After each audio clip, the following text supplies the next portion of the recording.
Viewers, China ने Taiwan को चारों तरफ से घेर लिया है। एक खुद मुख्तार जजीरा जो कि अपने आप को चीन से अलग समझता है, लेकिन चीन ताइवान को अपना हिस्सा समझता है।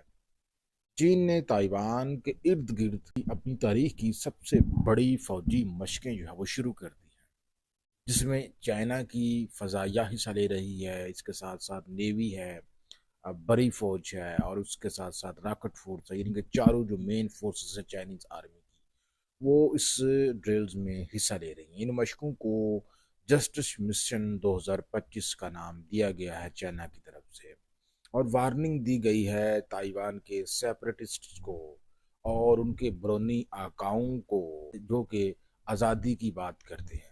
चीन ने उनको वार्निंग दे दी है कि भाई आपको चारों तरफ से हमने घेर रखा है, अगर किसी ने आज़ादी की बात की तो वो जस्ट निस्तो नबूद हो जाएगा। चीन की आर्मी की जन्म से इतनी बड़ी मैसिव डेंजरस धमकी, नादरीन इकराम, इससे पहले कभी सामने नहीं आई।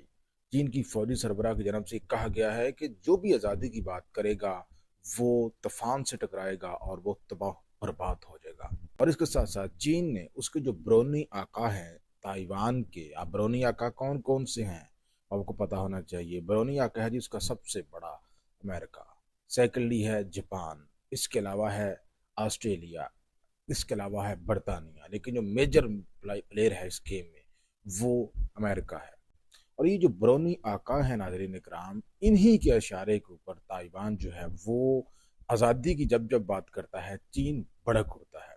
हाल ही दिनों में अमेरिका ने ताइवान के साथ अपनी तारीख की सबसे बड़ी फौजी डील की है। वो ताइवान को ताकतवर बनाना चाहता है अगले 2 सालों के अंदर अंदर, और इसी दौरान उसने ताइवान के साथ करीबन $11 बिलियन की डील की है, और कहा है कि वो ताइवान के साथ खड़ा होगा। और उन्हीं के वहां पर जब ताइवान बात करता है आज़ादी की, तो चीन कहता है कि हम आपको आज़ाद नहीं होने देंगे, जैसा है वैसा रहो, जैसा स्टेटस को है आपका इसी को बरकरार रखो, अगर आपने आज़ादी की बात की तो हम आपको निस्तो नबूद कर देंगे। हाँ क्रम हालिया दिनों में जो चीन की जानब से ड्रिल शुरू की गई हैं, जो खसूसी फौजी मशकें शुरू की गई हैं, ऐसे वक्त में जो है वो शुरू की गई हैं जब जापान की तरफ से वाज़ह तौर पर ताइवान के मामले में मदाखलत करने की बात सामने आई थी।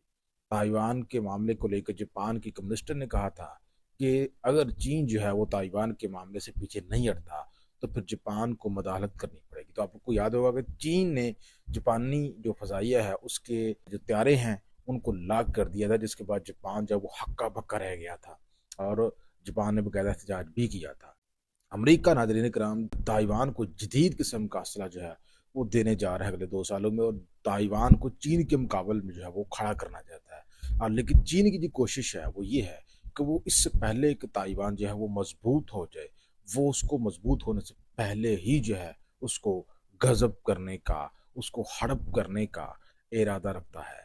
और ये जो फौजी मशकें शुरू की गई हैं जिसमें ताइवान एक जजीरा है, उसको इर्द गिर्द से घेरा हुआ है चीन ने। उसने कहा है कि तुम बाहर जाकर दिखाओ। फजाइया से घिरा हुआ है, समुंदर से घिरा हुआ है, बड़ी फौज ने इर्द गिर्द से घिरा हुआ है। तो ये इस तारीख की सबसे बड़ी फौजी मशकें जो है वो एक तरफ वार्निंग है ताइवान को और उनके बरौनी आकाओं को, और दूसरी तरफ ताइवान को आज़ादी की बात करने से रोकने की जानब एक अहम इशारा है।